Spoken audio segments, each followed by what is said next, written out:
Bismillahirrahmanirrahim. Alhamdulillahi Rabbil Alamin. Wa salatu wa salam ala Sayyidina Muhammadin wa ala alihi wa sahbihi ajma'in. Madame et messieurs et mademoiselles, je vous salue une nouvelle fois comme l'habitude. Je vous mets au courant que on a encore visionné quelques extraits de Dianké Madi chez Guinée Matin.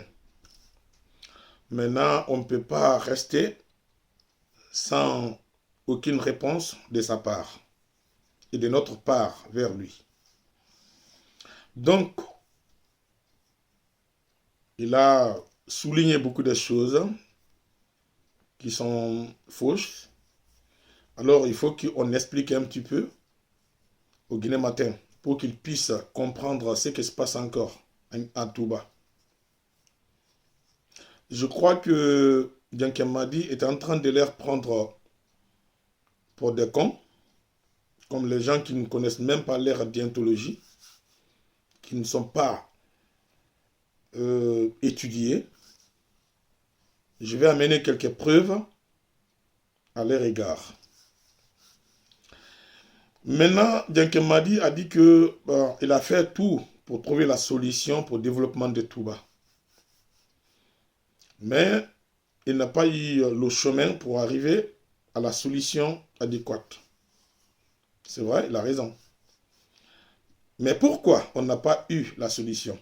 Parce que Dianké Madi veut toujours présider un groupe qui ne peut pas accepter un ignorant et un illettré. Vous voyez comment elle exprime en français. Donc, c'est comme ça aussi, il ne peut pas s'exprimer aussi en arabe. Soit disant que on est des Djaranké, on a toujours fait l'étude, soit l'arabe, soit français. Et l'ignorant,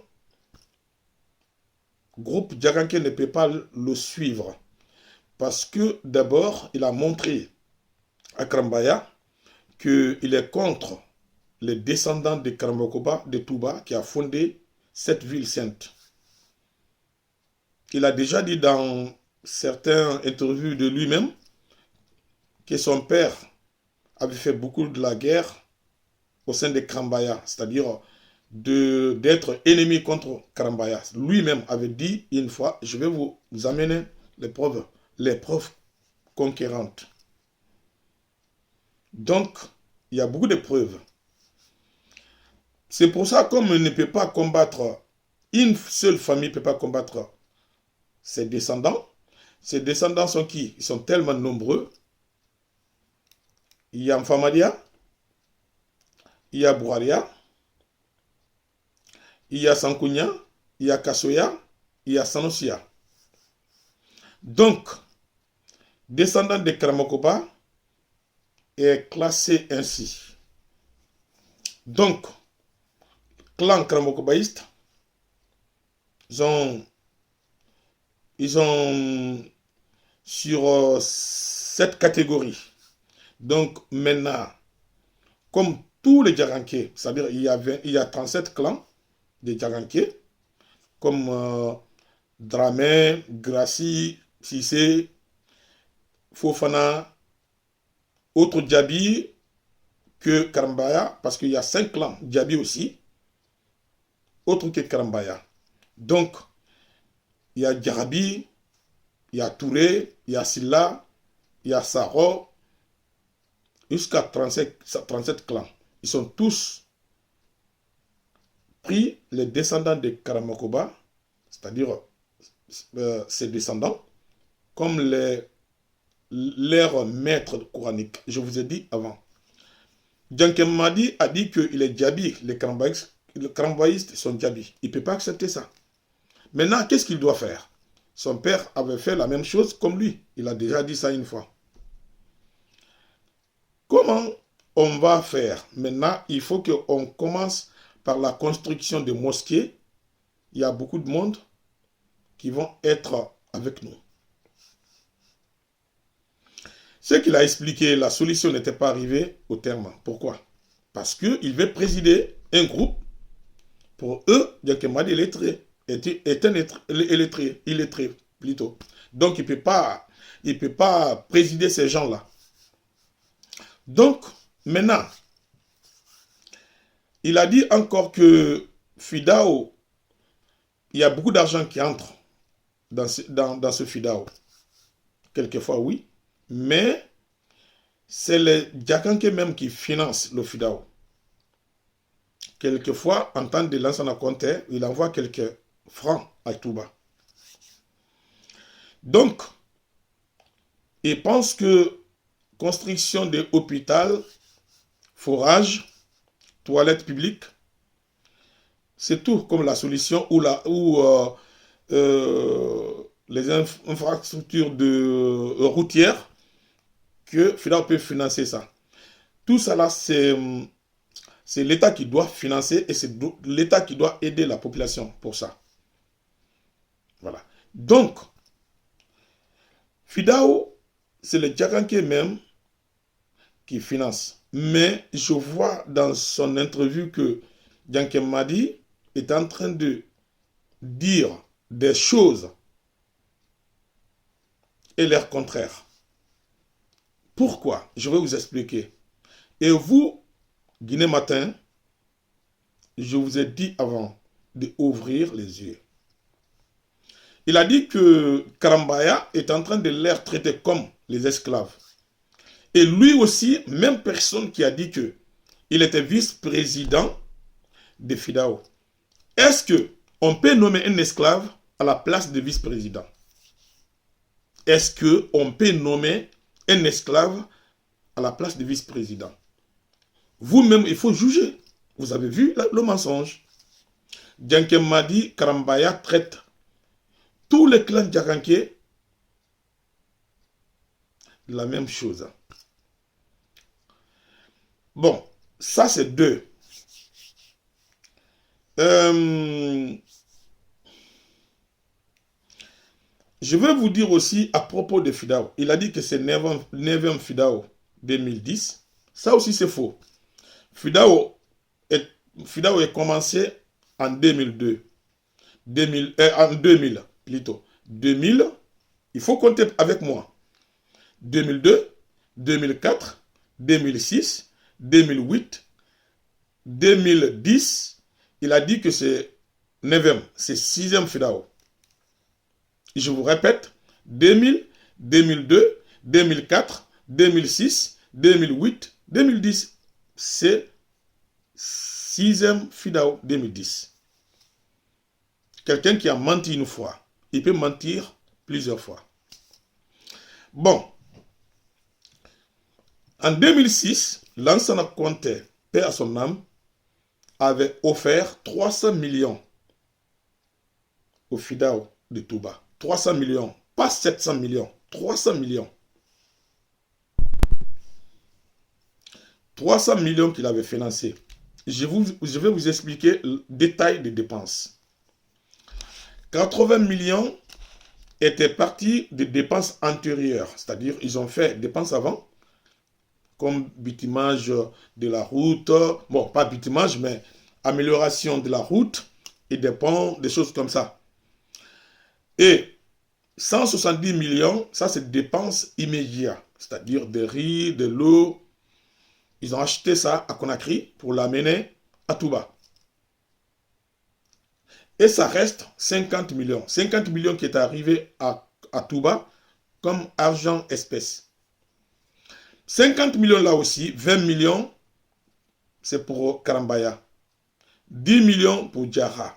Ça, c'est leur convention entre Karambaya et Diarra. Chaque fois, quand il y a la somme qui est venue, toujours quand il y a la somme, il y a 2 tiers pour Karambaya, un seul tiers pour Diarra.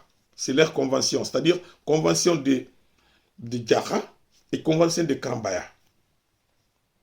Donc c'est pour ça, quand il y a 30 millions, Diarra, il donne toujours 10 millions, il donne 20 millions à Karambaya. Et le reste 20 millions, Ils ont gardé ça. Comme il y a des gens qui viennent au FIDAO et qui n'ont pas de moyens pour se retourner, pour leur donner des transports. Ça, c'est 50 millions. Mais lui, quand ils ont envoyé 10 millions à Diarra, les sages de Diarra ont partagé ces 10 millions. Quand Dianke-Madi était venu, il a dit non, vous ne devez pas bouffer cet argent. Ça, c'est l'insulte. Il n'était même pas d'accord avec les sages de Diarra ces jours-là. Lui-même, il a pris ces 10 millions. Dianke-Madi même, il a pris ces 10 millions, il a mené ses Karambaya. Il a dit que les sages de Diarra ne veulent pas prendre ces 10 millions. Encore Karambaya a dit que là, c'est la foutaise. Parce que c'est comme ça qu'on a l'habitude de faire entre nous. Ils ont bouffé ces 10 millions aussi. Dianke-Madi a fait aussi tour autour. Il était même chez certains sages de Karambaya de lui rembourser 10 millions parce que c'est son propre argent. Ce n'est pas 10 millions qui étaient partis chez les Djaranké, c'est les Djara. Non, c'est son propre argent. Maintenant, il n'a pas pu obtenir ces 10 millions. Il était en colère, encore une autre fois. Bon.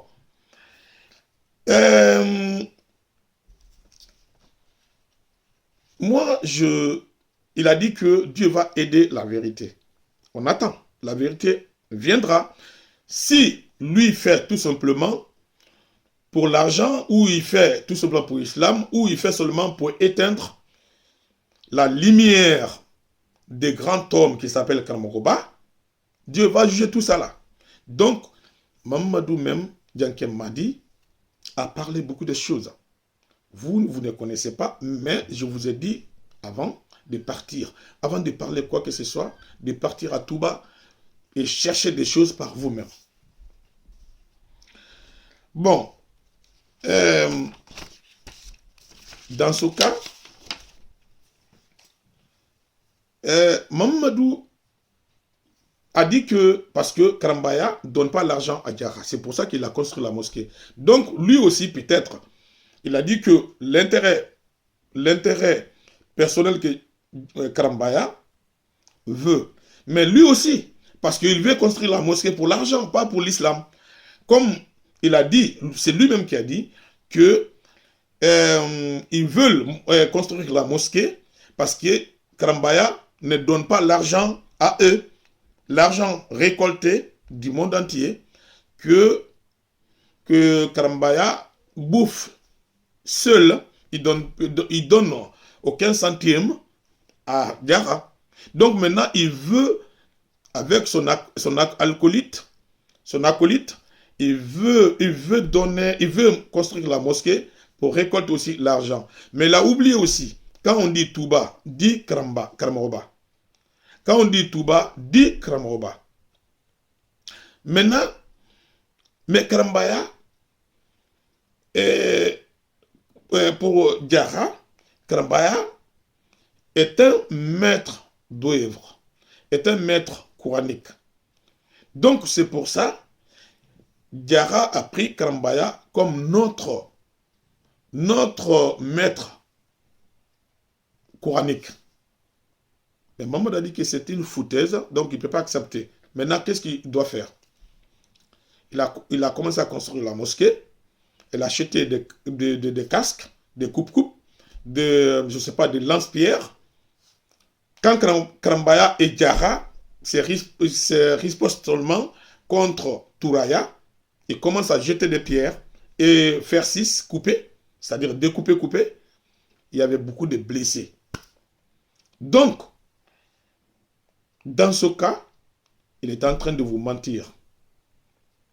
Parce que vice-président, si Karambaya avait pris la famille de Dianke-Madi comme esclave, il n'allait pas placer Dianke-Madi comme vice-président. La place de vice-président ne mérite pas un esclave. Là, vous devez savoir qu'il a menti. Bon, la rivière, il a parlé de la rivière que il y a de l'eau qui coule, qui donne choléra. Est-ce que vous, s'il y a des choléra à Touba, vous ne pouvez pas le savoir? Le choléra, on ne peut pas avoir une maladie comme ça sans que le monde entier n'est pas au courant. Vous pouvez savoir aussi, c'est le mensonge. Mais on lave au sommet de cette rivière. Mais qui sont au sommet de cette rivière? C'est Diankemadi. Ils sont là-haut. Ce sont eux qui salissent cette rivière. Et Karambaya boit. C'est Karambaya qui boit. Parce que Karambaya, ils sont à la partie inférieure. Mais eux, ils sont à la partie supérieure.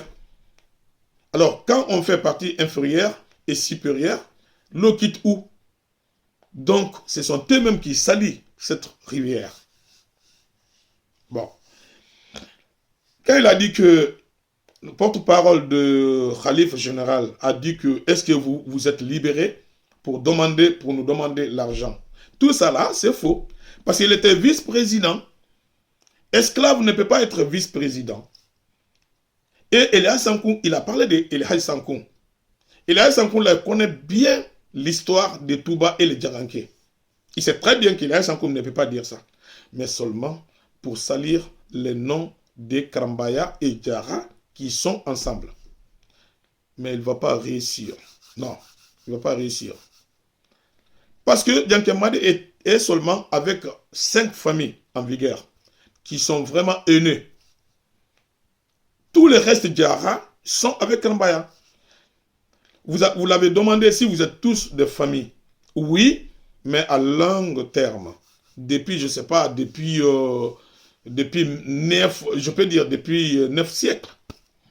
Donc, Karambaya est à part, Djara est à part. Mais ils sont des mêmes familles sur le plan humanitaire.